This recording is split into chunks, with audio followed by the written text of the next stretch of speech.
والصلاة والسلام على أشرف الأنبياء وسيد المرسلين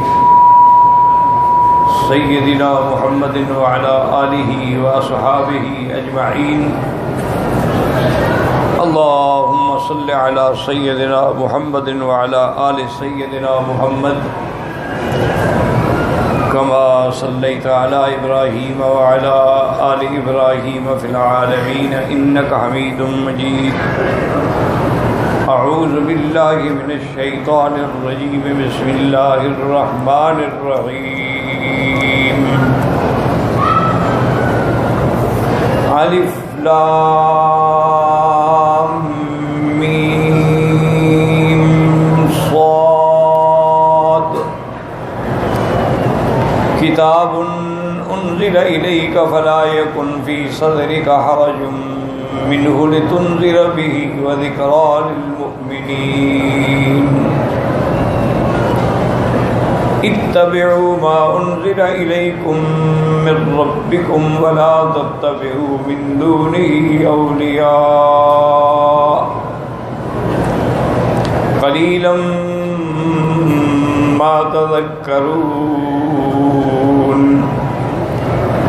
وكم من قرية أهلكناها فجاءها بأسنا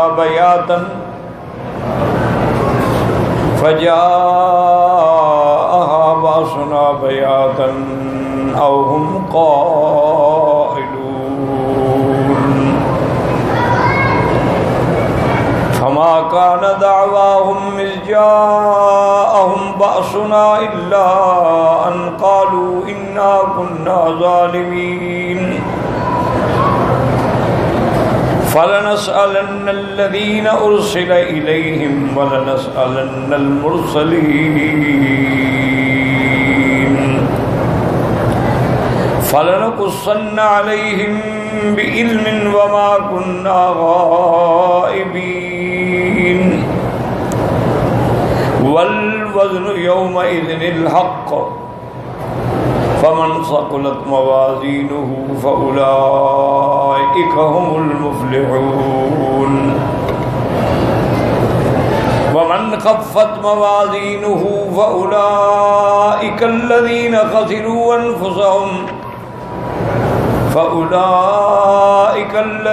خسروا أنفسهم كانوا بآياتنا يظلمون.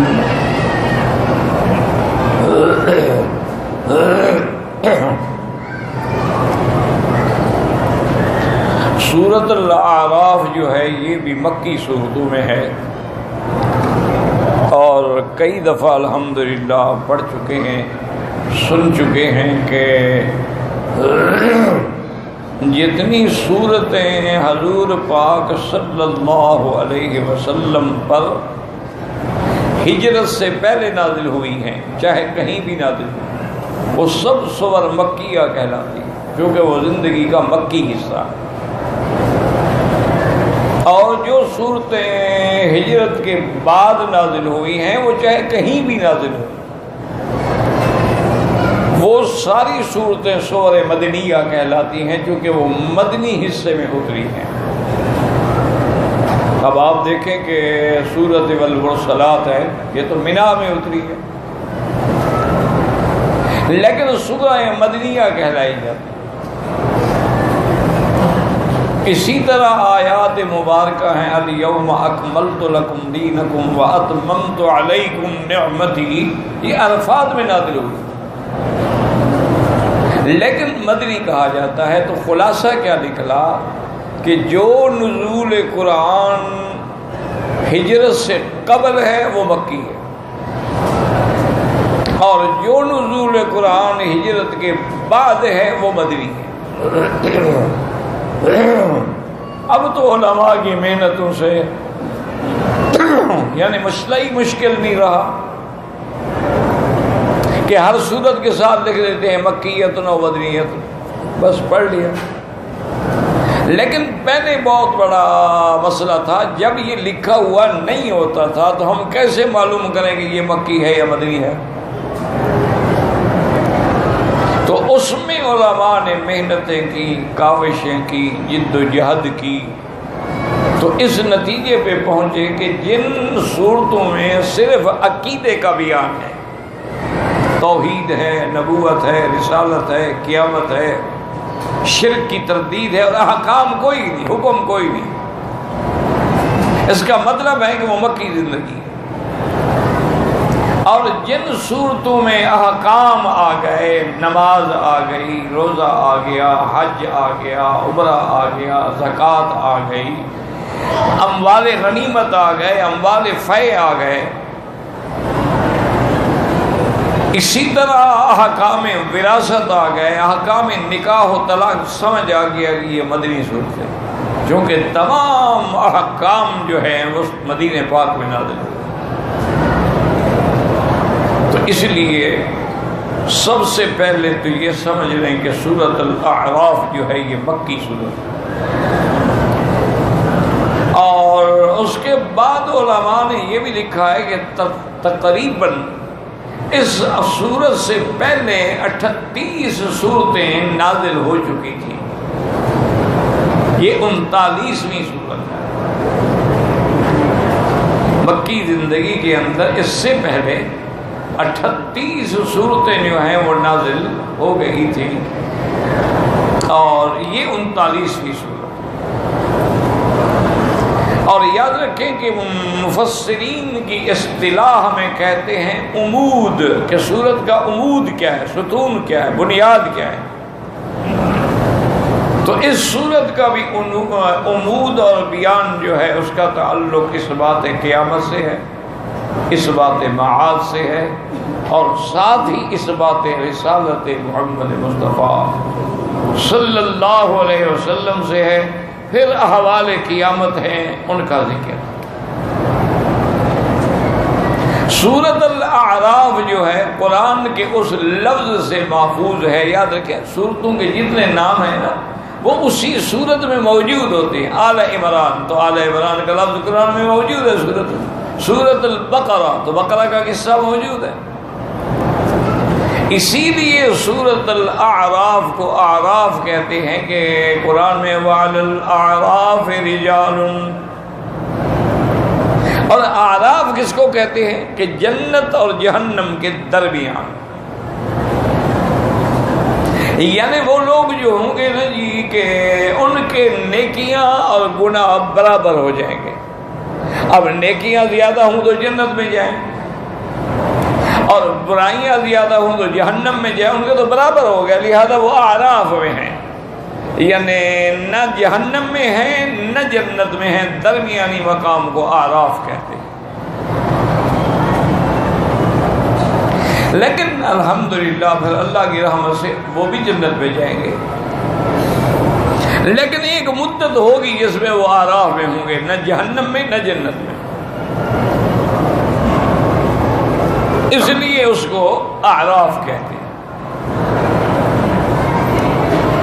اور اس سورت کی ابتدا جو ہے وہ بھی حروف مقطعات سے ہے۔ تقریباً قرآن پاک میں 29 صورتیں ہیں جن کی ابتدا میں حروف مقطعات ہیں۔ مثلا الف لام میم، اسی طرح الف لام را، اسی طرح ہا میم، اسی طرح کاف ہا یا عین صاد، اور بھی کئی جیسے قاف صاد، ان کو کہتے ہیں حروف مقطعات۔ مقطعات معنی کیا مطلب، یعنی کاٹ دیا جانا، ایک حرف کو الگ کر دیا جائے، کاٹ دیا جائے، اس کو کہتے ہیں مقطعات۔ اب یہ اس سے کیا مراد ہے؟ قرآن کہتا ہے الف لام میم صاد،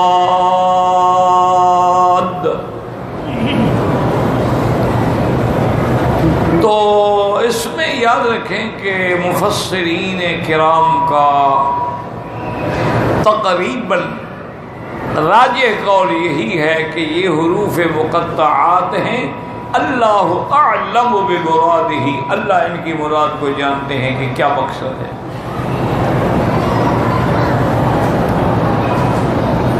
اس کی وجہ یہ ہے کہ علماء فرماتے ہیں کہ یہ قاعدہ ہے، اصول ہے کہ جن چیزوں کو اللہ نے قرآن میں بیان فرمایا ہے، الحمدللہ اگر ابہمہ اللہ،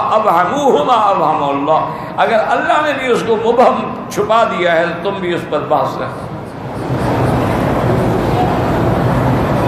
کیوں؟ اس کی وجہ ہے کہ اللہ علام الغیوب ہے، وہ جانتے ہیں، اگر میرے بندوں کو ضرورت ہوتی تو وہ بھی بتا دیتے۔ اب دیکھو نا، اصحاب الکہف کا مقصود قصہ ہے، ان کا خاندان یا نسل یا نسب یا نام نہیں ہے، اس لیے فرمایا ذَوَا الْفِتْيَةُ إِلَى الْكَهْفِ، بس جب ان نوجوانوں نے غار میں پناہ لی، ان کا کیا نام ہے قرآن نے نام نہیں بتلایا۔ اسی طرح بہت ساری چیزیں ہیں، جیسے اللہ نے فرمایا وَأَوْحَيْنَا إِلَىٰ أُمِّ مُوسَىٰ، ہم نے موسیٰ علیہ السلام کی اماں کی طرف وحی بھیجی۔ اب موسیٰ علیہ السلام کی اماں کا نام کیا ہے قرآن نہیں بتلاتا۔ اسی طرح اللہ نے اسی قصے میں یہ فرمایا ہے کہ جب اماں کا دل پریشان ہوا تو انہوں نے موسیٰ علیہ السلام کی بہن سے فرمایا قالت لأختہ قصیہ، کہ بی بی جاؤ، اسی دریا میں ہم نے ڈالا ہے صندوق کو، تو اسی کنارے کنارے چلی جاؤ، شاید کوئی خبر ملے بھی صندوق پکڑی گئی نہیں پکڑی گئی، کیا ہوا۔ تو ان کی بہن کا قرآن نے نام نہیں لیا۔ اسی طرح یوسف علیہ السلام کے قصے میں ہے امرأۃ العزیز، عزیز کی بیوی، نام نہیں لیا قرآن۔ اسی طرح قرآن کہتا ہے اخوت یوسف، یوسف علیہ السلام کے بھائی، نام نہیں لیا۔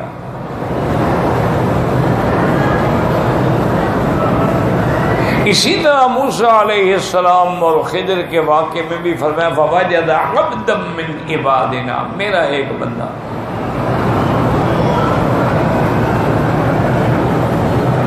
تو اس لیے یاد رکھ لیں کہ سب سے بہتر طریقہ یہ ہے کہ جن چیزوں کو اللہ نے چھپایا ہے، مبہم رکھا ہے، تم بھی بلا وجہ بحث میں نہ پڑو۔ لیکن اللہ ہدایت دے، بہت سارے لوگوں نے اس میں بڑی بڑی بحثیں کی ہیں، حتیٰ کہ یوسف علیہ السلام کے قصے میں تو یوسف زلیخا کے نام سے کتابیں بھی لکھ دی ہیں، حالانکہ جب قرآن نام نہیں لیتا ہمیں کیا پتا اس کے نام زلیخا ہے۔ یہودی روایات میں آیا ہے کہ اس کا نام زلیخا ہے، اور ایک روایت ہے کہ راحیل ہے۔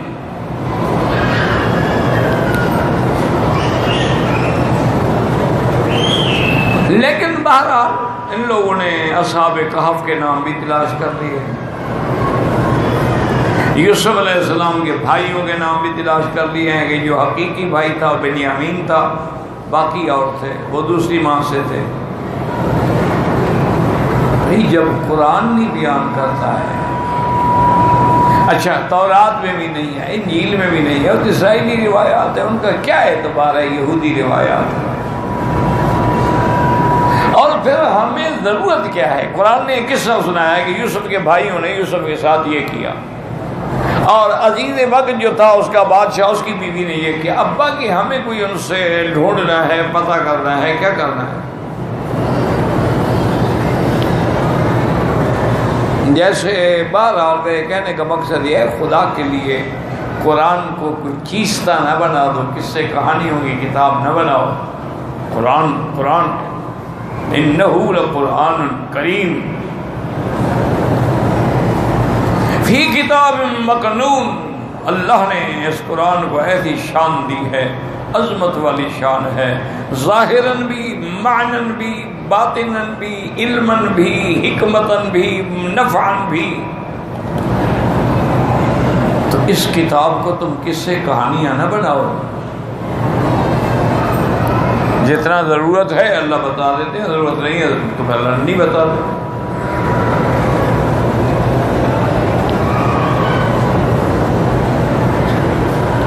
اب قرآن نے قصہ بیان کیا موسیٰ علیہ السلام کا کہ جب وہاں سے فرعون کے خوف سے نکل کے مدین پہنچے، ورد ماء مدین، کنویں پہ پہنچے تو دیکھا کہ من دونہم امرأتان تذودان، کہ دو لڑکیاں ہیں جو اپنی بکریوں کو روک رہی ہیں کہ پانی نہ پئیں، ہٹا رہی ہیں. قال ما خطبكما قالتا لا نسقي حتى يصدر الرعاء وابونا شيخ كبير. اللہ اکبر. دیکھیں فصاحت، دیکھیں بلاغت، دیکھیں حیا، دیکھیں شرم، دیکھیں کہ ان بیویوں نے کہا کہ حضرت اجنبی ہیں، موسیٰ علیہ السلام تو مسافر ہیں، ہم پانی نہیں پلا سکتے. جب یہ سارے بکریوں والے ریوڑ والے پانی پلا کے چلے جائیں گے نا تو جو کھالے میں بچے گا وہ ہم پلائیں گے، ہمیں یہ آگے نہیں آنے دیتے. اب مسئلہ تھا ابھی تم لڑکیاں ہو، یہ سارے جو ہم مرد آئے ہوئے، تم کیوں اکیلی لڑکیاں آئے؟ انہوں نے کہا ہمارا باپ بوڑھا ہے، وہ نہیں آ سکتا، ابونا شیخ کبیر. لیکن قرآن نے نام تو نہیں لیا کہ لڑکیوں کا نام کیا ہے. لیکن ہماری برادری نے وہ بھی ڈھونڈے ہیں نام ماشاءاللہ. انا للہ و انا الیہ راجعون. حضرت آدم کے قصے میں جو سب سے پہلا قرآن میں قصہ ہے کہ اللہ نے جب جنت میں بھیجا فرمایا لا تقربا هذه الشجرہ، اس درخت کے قریب نہ جانا، اگر جاؤ گے تو بس فتکونا من الظالمین. اب اللہ نے کہا ہے کہ اس درخت کے قریب نہ جانا. انہوں نے ڈھونڈ لیا جی وہ گندم کا دانہ تھا، کہ خود بیچارے گندم کھاتے ہیں نا. اب بنگلہ دیش میں تو چاول کھایا جاتا ہے، وہ غریب گندم کہاں سے لے آئے. بس ایسے قصے ہیں کا پتہ نہیں کہ مولوی جنت میں گئے تھے. میں تو سن کے سچی بات یہ ہے کہ حیران ہوتا ہوں کہ آپ کے بڑے بڑے علامہ کہلانے والے جب تقریریں ان کی میں سنتا ہوں اور ان کے حوالے اور کتاب 101% جھوٹ بولتے ہیں. کیا کرے آپ؟ اچھا لوگ بھی انہی کے ساتھ ہیں، چونکہ جھوٹ بڑا پیارا لگتا ہے نا بندے کو، سچ تو کڑوا ہوتا ہے. الحق مر، حق تو کڑوا ہے، ولو در، چاہے وہ موتی بھی ہو. اور جو جھوٹ ہے سبحان اللہ، انہوں نے کہا جی میں نے حضرت رات آپ کے والد صاحب کو دیکھا تھا، طواف کر رہے تھے، میری ملاقات ہوئی ان سے. انہوں نے کہا کہ میرے بچوں کو کہنا میرے لیے ہدیہ بھی نہیں بھیجتے، شرم نہیں آتی ان کو. صاحب وہ بیچارہ 2 لاکھ لے کے آ جائے گا، حضرت ہدیہ قبول فرمائے ابے کے لیے.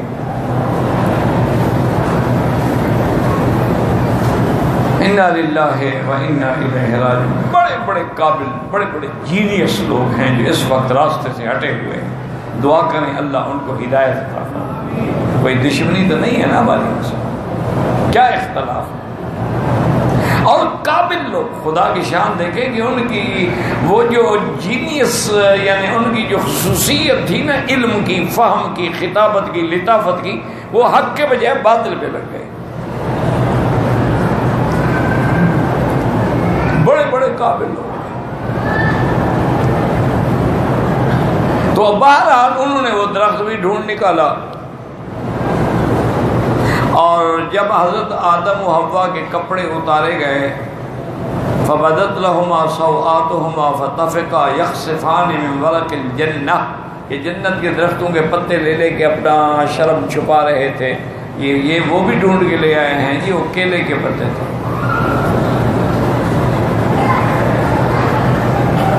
ان کو کیا شوق ہے ایسی باتیں کر، لوگ سنیں گے سبحان اللہ، دیکھو جی آج تک کسی مولوی نے نہیں بولا، اس مولوی صاحب سبحان اللہ، علم تو اس کا ہے بیچارے کا، جنہوں نے نہیں بتایا ان کو تو پتہ ہی نہیں نا، علم ہے ہی نہیں ان کا.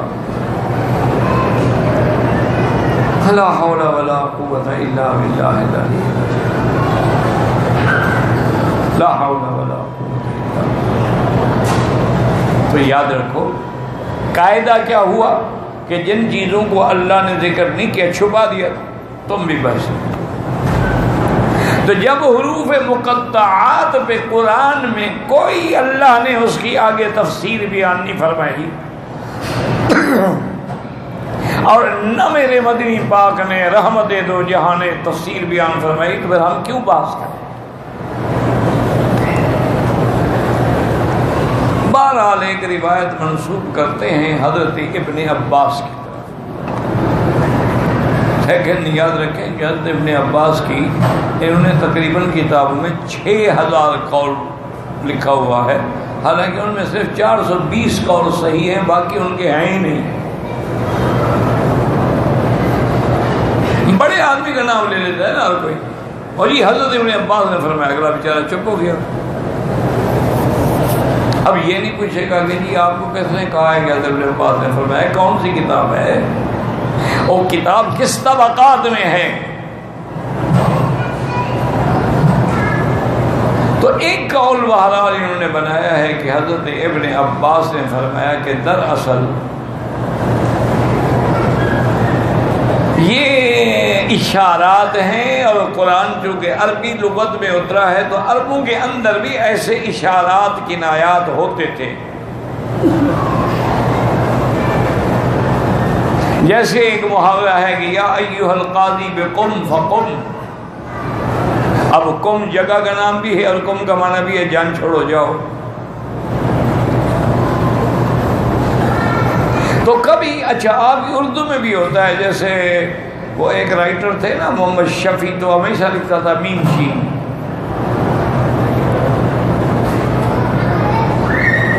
تو مراد کیا تھا محمد شفیع. تو یہ اردو زبان میں بھی فارسی میں بھی ہوگا کہ عربی میں بھی یہ اشارات ہوتے ہیں کہ مختصر کر دیا جاتا ہے.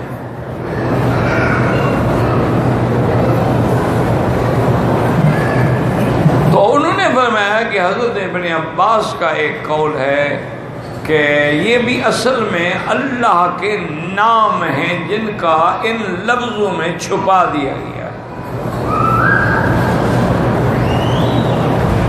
جیسے یہاں ہے الف، تو انہوں نے کہا اس سے مراد اللہ ہے، ذات، یعنی اللہ کا اس میں جلالی ذاتی نام ہے الف سے. لام سے انہوں نے کہا لطیف اللہ کا نام ہے. میم سے انہوں نے کہا مقتدر مقیت اللہ کا نام ہے. سواد انہوں نے کہا صبور اللہ کا نام ہے. تو اللہ کے نام کو مخفف کر کے چھپا دیا گیا.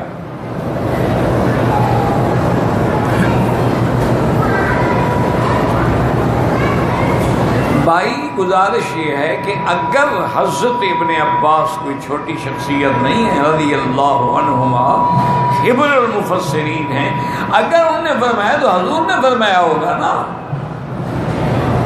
خود تو نہیں فرما سکتے نا. تو بہرحال بہتر یہی ہے کہ آدمی جیسے الف لام میم، انہوں نے کہا الف سے اللہ اور لام سے جبرائیل اور میم سے محمد الرسول اللہ. اللہ نے قرآن بھیجا، جبریل لایا، محمد مصطفیٰ پہ اترا.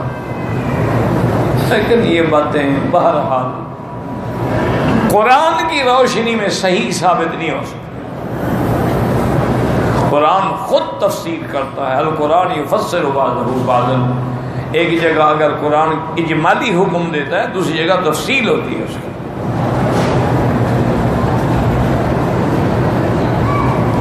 تو قرآن نے کسی جگہ اس کی تفصیل بیان نہیں فرمائی، اور اس کا نتیجہ یہ نکلا کہ جب ہمارے لوگ آگے بڑھتے گئے کہ اس سے یہ نام مراد ہے، یہ مراد ہے، یہ مراد ہے، تو شیعہ جیسا فرقہ باطلہ ضائعہ جو ہے ضالہ وہ کہاں خاموش رہتا. انہوں نے کہا جی ٹھیک ہے، کاف ہا یا عین صاد. انہوں نے کہا کاف سے کربلا مراد ہے، ہا جو ہے اس سے اشارہ ہے ہلاکت یزید کی طرف، ہا یا سے، اور عین جو ہے اس سے مراد ہے اشارہ ہے عطش حسین کی طرف، اور عین سواد سواد سے مراد ہے صبر حسین کی طرف اشارہ. انہوں نے بھی بنا لیا. جب تم نے روایات بنائی ہیں تو وہ کہاں چپ رہتے؟ دیکھو نا، ابھی تم نے درود شریف اذان سے پہلے صلاۃ و سلام بڑھائے ہیں، اذان کے بعد بھی صلاۃ و سلام بڑھائے ہیں، تو وہ کہاں خاموش رہتے؟ انہوں نے کہا تم تو اذان سے پہلے جوڑ لگایا، ہم اذان کے اندر جوڑ لگاتے ہیں، علی ولی اللہ خلیفۃ بلا فصل. انہوں نے اذان بڑھا دی. تو اگر آپ صحیح حق پہ رہتے کبھی باطل کو جرأت نہ ہوتی، کبھی ان کو یہ طاقت نہ ہوتی کہ اپنی طرف سے ویسی باتیں بڑھائیں. تو اس لیے ہمیشہ یاد رکھیں کہ الف لام میم صاد یہ کیا ہے؟ حروف مقطعہ. اچھا معنی کیا ہے؟ اللہ اعلم بمرادہ، اللہ اس کی مراد کو جانتے ہیں.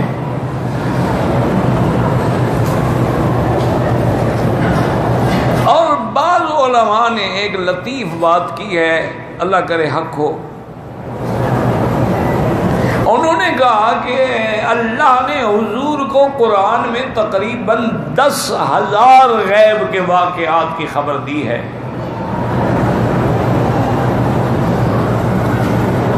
صرف قرآن میں. اس کی مثال سمجھ لو، موٹی موٹی اللہ کا سمجھ آ جائے. مثلا آدم علیہ السلام کا قصہ ہے تو غیب ہے نا، حضور تو موجود نہیں تھے نا اس وقت. بی بی حوا کا پیدائش ہے تو غیب ہے. ملائکہ کو سجدے کا حکم ملا، ان نے سجدہ کیا، ابلیس نے نہ کیا، یہ سارا غیب ہی ہے نا. بھئی حضور تو نہیں تھے نا. اب نوح علیہ السلام کا قصہ ہے تو حضور تو نہیں ہے وہاں کہ کیسے کشتی پہ بیٹھے، کون ڈوب گئے، کون بچ گئے. ما كنت تعلمها انت ولا قومك من قبل، اللہ نے فرمایا آپ نہیں جانتے تھے نہ آپ کی قوم جانتے، ہم نے آپ کو خبر دی اس غیب کے بارے میں. سارے انبیاء کے جو قرآن میں قصے ہیں یہ سارا غیب ہی تو ہے.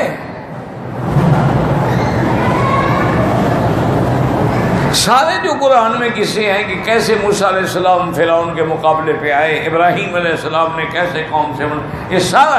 تو انہوں نے کہا کہ تقریباً 10,000 مغیبات کا علم صرف قرآن میں ہے جو اللہ نے اپنے نبی پہ کھولا ہے.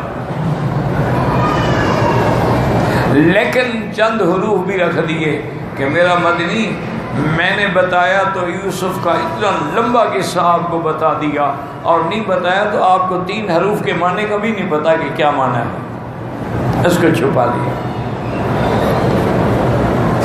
تو انہوں نے فرمایا کہ اللہ بتانا چاہے بتایا، نہیں بتانے کا الف لام میم پہلے سورت بقرہ پڑھ رہے، الف لام میم کا کیا معنی ہے وہ نہیں بتایا. چونکہ جب تک اللہ نہ بتلائیں ما كنت تعلمها انت ولا قوم. اسی طرح فرمایا تھا یوسف علیہ السلام نحن نقص عليك احسن القصص وان كنت من قبله لمن الغافلين. ما كنت تدري ما الكتاب ولا الايمان ولكن جعلناه نورا نهدي به من نشاء. تو یہ بھی حکمت تھی کہ اللہ نے حضور کو جنت بھی دکھلا دی، جہنم بھی دکھلا دی، آخرت کا پورا منظر بھی دکھلا دیا، عذاب قبر بھی دکھلا دیا، ہر چیز کھول دی. لیکن بعض چیزیں خود قرآن میں ذکر کر دی لیکن نہیں بتلائی. تو جس سے واضح ہوا کہ عالم الغیب صرف اللہ کی ذات ہے، علم غیب صرف اللہ کے پاس ہے، اللہ کے سوا کوئی عالم الغیب نہیں۔ اس کے بعد اللہ فرماتے ہیں کتاب انزل الیک، کتاب، جیسے دوسرے مقام پہ فرمایا الف لام میم ذالک الکتاب، اور کسی جگہ فرمایا الحمدللہ الذی انزل علی عبدہ الکتاب۔ یاد رکھیں کہ اللہ کے قرآن جو ہے اس کو اللہ نے قرآن بھی فرمایا ہے اور کتاب بھی فرمایا ہے، ان ھذا القرآن یہدی للتی ہی اقوم، اور اسی طرح کئی مقام پہ اللہ نے فرمایا کتاب۔ تو یاد رکھو کہ قرآن کا مقصد کیا ہے؟ قرآن اس کو کہتے ہیں جو پڑھا جائے، پڑھا گیا ہے، تو اللہ نے جبریل پہ پڑھا ہے اور جبریل نے حضرت محمد مصطفیٰ پہ پڑھا ہے، تو قرآن ہے۔ الرحمن علم القرآن،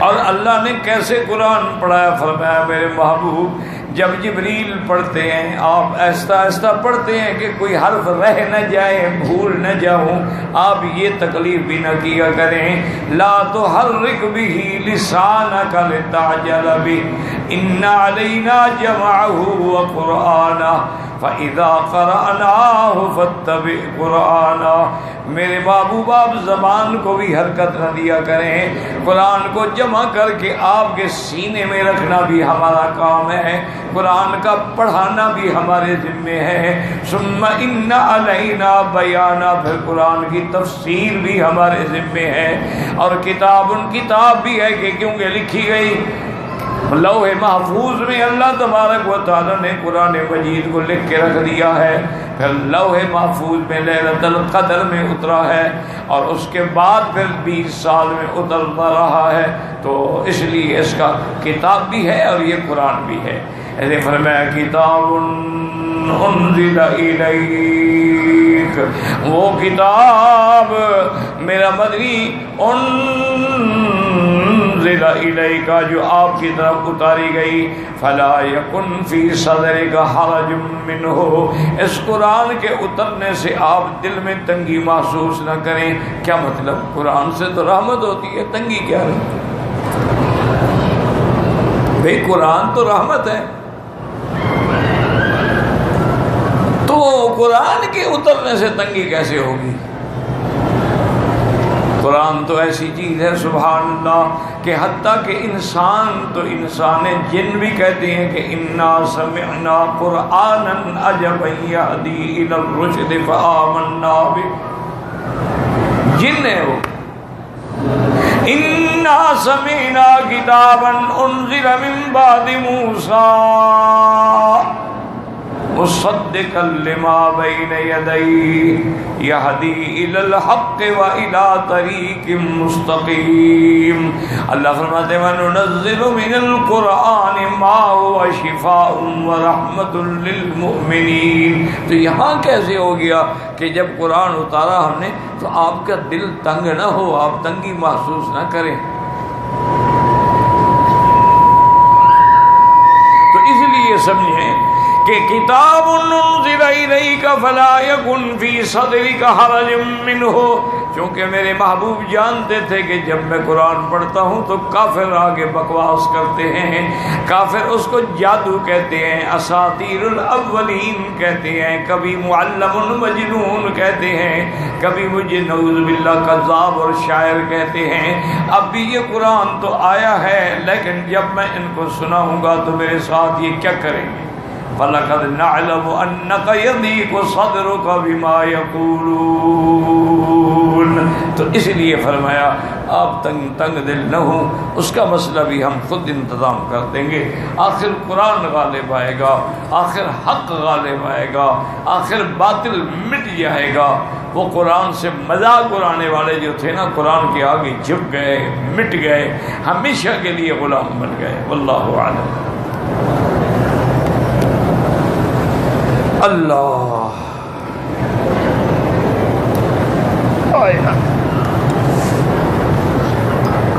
یا اللہ شفا عطا فرما.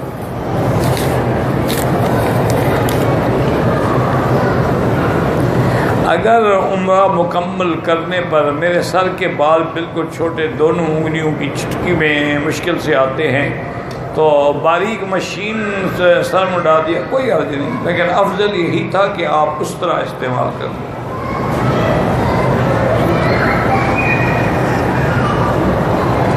کیونکہ زیرو کی جو مشین ہے نا وہ بھی اس طرح کے برابر ہوتی ہے تقریباً.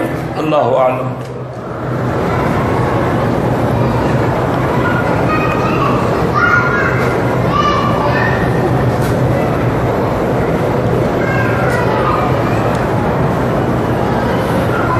کہتا جی کہ اگر ایک آدمی نے نشے کی حالت میں اپنی بیوی کو موبائل پہ میسج بھی کیا ڈرانے کے لیے، غصے کی حالت میں اور نشے کی حالت میں، اور 3 بار طلاق بھی دے دی، وہ پکا کام ہو گیا حضرت.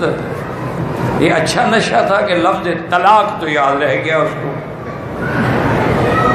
طلاق کے بجائے اس نے ہلاک کیوں نہیں لکھ دیا؟ منع ہے، وہ سمجھ رہا تھا، اب جھوٹ بولتا ہے. اور طلاق جب دی جاتی ہے غصے میں دی جاتی ہے، محبت میں تو کوئی بھی نہیں دیتا. طلاق ہو گئی اور پکی ہو گئی، پکا کام ہو گیا. اب وہ تمہارے لیے حلال ہی نہیں ہو سکتا. حتیٰ تنکحوا زوجا غیرہ. اور یاد رکھیں یہ 3 طلاق جو ہے چاروں ائمہ کے نزدیک اگر آدمی ایک دفعہ لکھے یا کہے تو 3 ہی ہوتی ہے. چاروں امام اس پر متفق. کہتے ہیں جی کہ روزمرہ زندگی میں ایک دوسرے کو تانا دے دیتے ہیں یا دل میں گمان کرتے ہیں کہ فلاں کو بد دعا ہو گئی، اولاد نہ ہو، رشتہ فلاں مانگا تھا. بہرحال یہ تمہارے خیالات ہیں، یہ حقیقت نہیں ہوتی ہے. کسی کے دعا مانگنے سے اولاد نہیں رک جاتی. اللہ جو لکھ چکے ہیں نا وہ ہر حال میں پیدا ہو. چاہے تم لاکھ دعا مانگو، چاہے لاکھ بد دعا مانگو، چاہے کبھی بھی دعا نہ مانگو. جن کافروں نے خدا کو کبھی سجدہ نہیں کیا ان کی بھی اولادیں ہوتی ہیں. جنہوں نے خدا کے مقابلے پہ ماشاءاللہ دیوی دیوتے کھڑا کیے ہوئے ہیں ان کی بھی اولادیں ہوتی ہیں. تو ان کو کون وہی دے رہے ہیں، پتھر والے بت. اس کا نظام ہے، دنیا کو کوئی طاقت اس کو نہیں بدل سکتی. باقی لا شک کا فی ذالک، دنیا میں شر بھی ہے اور خیر بھی ہے. شر کو دفع کرنے کے لیے لا حول ولا قوت الا باللہ العلی العظیم، اعوذ باللہ من الشیطان الرجیم. اسی طرح معوذتین آخری صورتیں یہ پڑھا کریں. اللہ کی رحمت سے کچھ بھی نہیں ہوگا، کسی کے کہنے سے کچھ نہیں ہوگا. وہ ہمارے استاد تھے، وہ بیچارے فوت ہو گئے، اللہ مغفرت فرمائے. وہ کہتے تھے مکی صاحب یہ بچے جو پڑھتے ہیں نا، آپ لوگ جو پڑھتے ہیں معصوم ہوتے ہیں، اگر آپ لوگوں کی دعائیں لگتی نا تو استاد ایک بھی زندہ نہ رہتا، سارے مر جاتے. کیوں لڑکے دعا مانگتے ہیں خدا کرے آج بخار ہے، استاد کو جان چھٹی تو ملے. ہے کہ استاد تو بیٹھا ہے بخار نہیں آتا.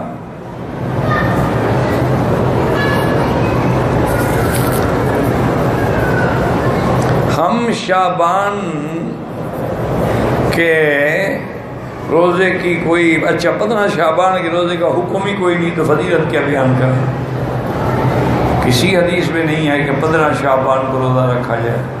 ہاں یہ ہے کہ 13، 14، 15 لیالی البیس ان میں روزہ رکھا کرو، اس میں 15 بھی آ جائے گا. لیکن صرف 15 کے روزے رکھنے کا کوئی حکم ہی نہیں ہے. میں نے عمرہ کیا، احرام اتار دیا، حلق نہیں کرایا، اور ابھی تک آپ نے نہیں کرایا اور سلے ہوئے کپڑے پہن لیے ہیں، تو فوراً اتار کے حلق کرائیں اور ایک بکری دم بھی ادا کریں۔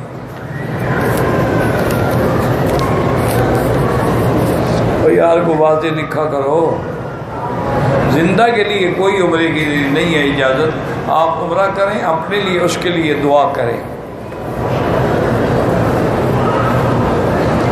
روزہ جو ہے اگر تھوک اندر چلی جائے نہیں ٹوٹتا تو روزہ رکھو، فکر نہ کرو، تھوک پانی تھوڑا ہے کہ پیو گے تم۔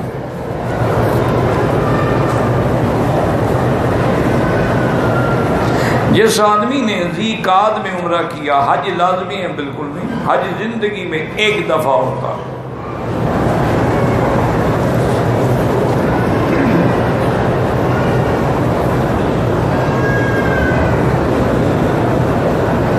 کہتے ہیں میں نے اپنی بیوی کو کہا کہ تم میرے سے مک گئی ہو، طلاق ہوئی ہے، تمہاری نیت تھی طلاق کی؟ پھر تو ہو گئی، نہیں تھی تو کوئی نہیں، کیونکہ یہ تو پتہ نہیں مک گئی کا کیا بنا، مر گئی ہو، کیا ہو گئی ہو، یا اب میرے کام کے قابل نہیں رہی ہو۔ اب یہ تو اس کی نیت پر ہے نا، مولوی کیا بتا سکتے۔ ہم مکے میں رہتے ہیں، اگر حج تو آپ کا حج افراد ہوگا، کیونکہ حج کی 3 قسمیں ہیں، افراد، تمتع اور قران۔ تمتع اور قران وہ کر سکتے ہیں ذالک لمن لم یکن اہلہ حاضر المسجد الحرام، جو یہاں کے رہنے والے نہ ہوں۔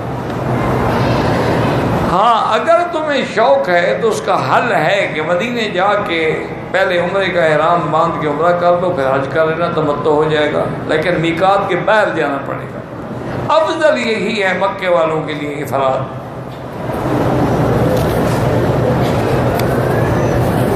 مکے میں داخل ہونے کے لیے، مکے میں جو بھی داخل ہو سب کے لیے احرام میقات سے باندھنا ضروری ہے، لیکن اگر بیچارے ڈرائیور ہیں جو روز آتے جاتے ہیں ان کے لیے گنجائش ہے کہ نہ باندھیں۔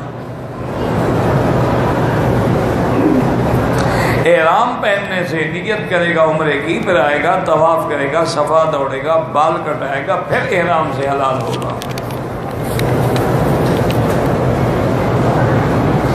بہرحال اگر کسی آدمی نے قرآن پڑھ کے قبرستان والوں کو ثواب بھیجا، بالکل پہنچتا ہے۔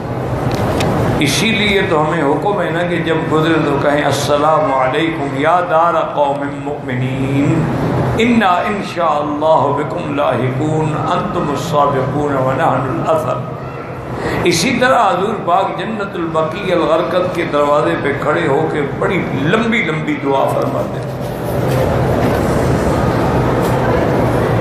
صفا مروہ کی سعی کی نیت کیسے کریں؟ یہ صفا دوڑنے جا رہا ہوں، اور کیا نیت ہے؟ جب ادھر جا رہے ہو نیت ہے تو جا رہے ہو۔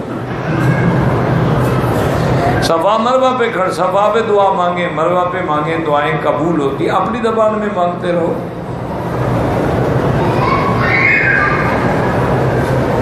اگر طواف عمرے کا ہے، عصر کے بعد کے 2 رکعت مغرب کے بعد پڑھ لیں، کوئی مسئلہ نہیں۔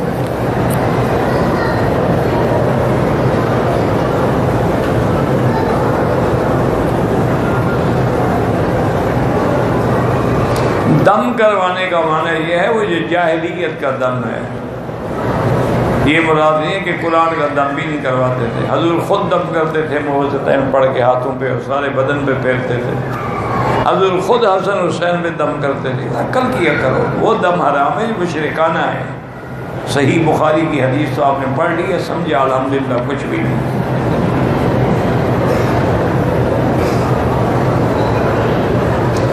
احرام باندھا، طواف کیا، صفا دوڑا، سر نہیں مڑایا، کپڑے پہن لیے، بھول گیا، دم کی طاقت نہیں ہے تو 10 روزے رکھ لو، انشاءاللہ پھر مجال ہے کبھی بھولو۔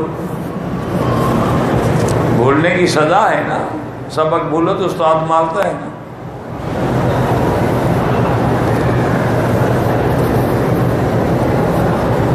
آستین کو اگر ہم اوپر کر کے نماز پڑھے ہو جاتی ہے، لیکن بہتر ہے کہ نہ کریں۔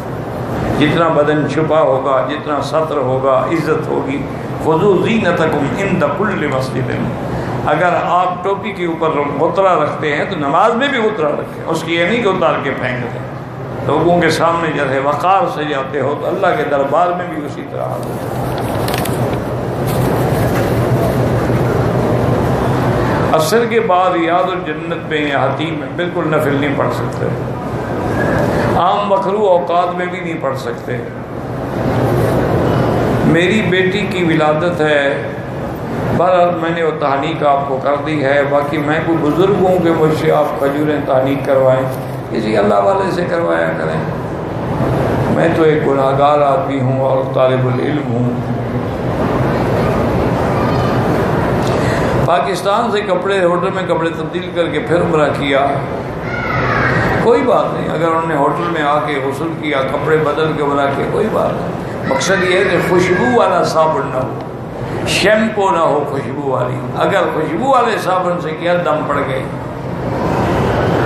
طواف کی نیت جو ہے وہ یہی ہے، میں طواف کرنے جا رہا ہوں۔ میں جبیل سے مدینہ منورہ رہا، مدینہ پاک سے عمرے کی نیت سے مکہ روانہ ہوا، میقات سے واقف نہیں تھا، لہذا 150 کلومیٹر مدینے سے مکہ آیا، میقات پوچھا تو انہوں نے جوفہ کا میقات بتایا، وہاں سے ہمارا ٹھیک ہو گیا۔ اصل میقات تو آپ کا ذوالحلیفہ تھا، مدینہ پاک سے 4-5 میل پہ، لیکن آپ نے غلطی سے وہاں سے نیت نہیں کی۔ لیکن اگر آپ مدینہ منورہ کے شہر سے بھی نیت کر کے آ جاتے تو کوئی بات نہیں تھی، لیکن پھر آپ نے جوفہ سے احرام باندھ لیا تو جوفہ بھی میقات ہے، لہذا آپ کا عمرہ بھی میقات کا ہو گیا اور دم شم بھی کوئی نہیں پڑی۔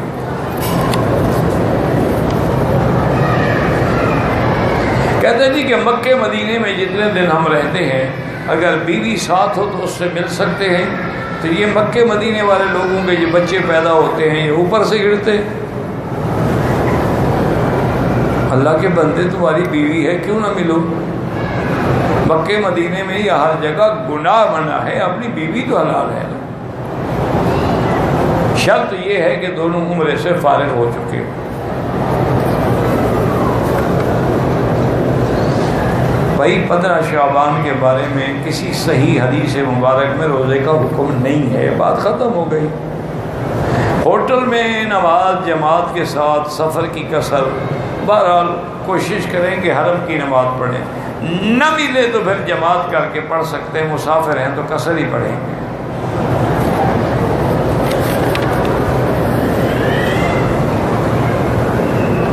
اگر ایک احرام والے نے دوسرے محرم کے سر پہ اس طرح پھیرا، اگر دونوں طواف اور صفا کر چکے ہیں، اب صرف احرام سے نکلنا ہے تو ایک دوسرے کے سر پہ اس طرح پھیر دیا جائز ہے، اپنے سر پہ پھیر دیا وہ بھی جائز ہے۔ عورت اپنے بال پکڑ کے خود کاٹ سکتی ہے، اور عورت جو ہے اپنے مرد کے خاوند کے بال بھی کاٹ سکتی ہے، بالکل کاٹ سکتی ہے۔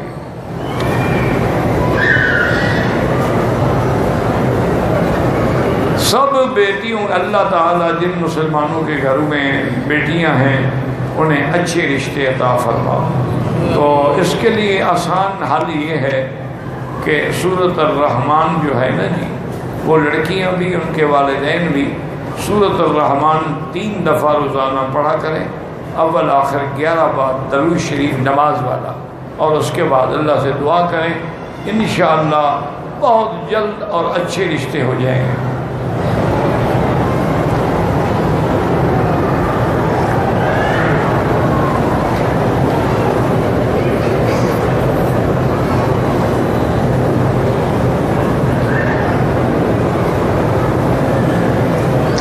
مکے سے باہر جو رہتے ہیں حج کے مہینوں میں عمرہ کیا ہے، کوئی دم نہیں؟ کیوں دم ہے؟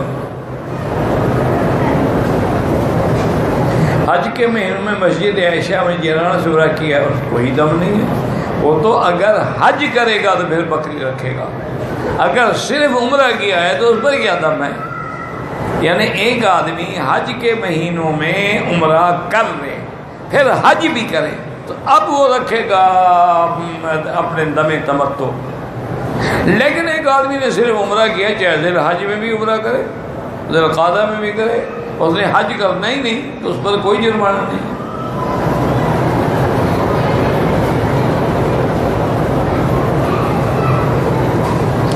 میں جدہ چھٹی مناس سے جمعرات کے دن گیا، جمعہ کو واپس آ گیا. جدے سے عمرہ ضروری نہیں ہے. اگر کوئی آدمی جدے جاتا ہے روزانہ کام کے لیے یا کسی وجہ، اس کے جدہ میقات نہیں ہے. عمرہ ضروری ہوتا ہے اگر میقات کراس کر جاؤ، جیسے طائف ہے، جیسے جحفہ ہے، جیسے یلملم ہے، جیسے قرن المنازل ہے. وہ جدہ تو میقات میں نہیں، میقات کے اندر ہے.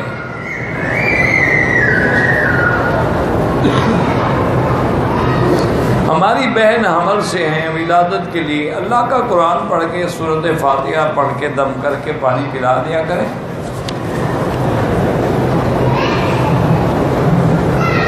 بھئی جدے سے واپس آنے پر عمرہ کرنا ضروری نہیں ہے.